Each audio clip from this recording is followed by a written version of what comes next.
You guys know AT&T is evil. That's why we're here. So I was calling about a defective phone that was spending my minutes, and it was a difficult phone to use. So I'm on AT&T, and my call was like 190. It was like 10 cents a minute. And so I bought this phone. They didn't tell me that it was probably a defective phone that somebody returned. So this phone was charging me for not using it. I think there was some sort of virus on the phone, and AT&T did not tell me that I only had 2 weeks to return it.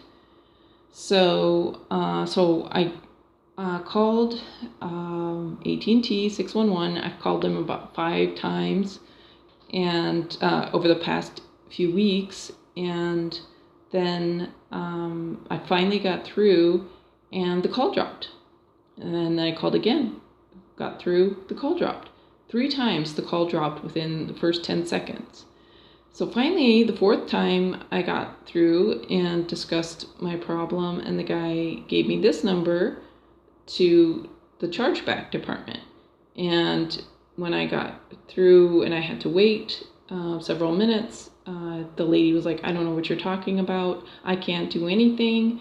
I am the dispute department." And she was like, kind of like, "What is your problem?" And I was just saying, "The guy told me to call you." And she was like, "No." So then she sent me to some type of customer call manager, somebody who then of course, and so this is, they're doing this deliberately. They're creating tons of friction so customers don't get their needs met. And so I talked to this lady, and I told her I'd been calling several times. So then she sends me back to square one, where then I have to dial my number in, and it's basically an automated voicemail message that I had to pay for.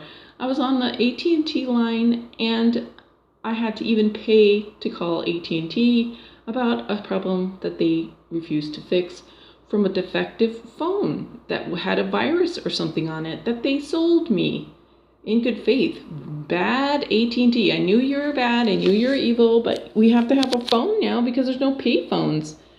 And this is just terrible, terrible, terrible AT&T. Terrible.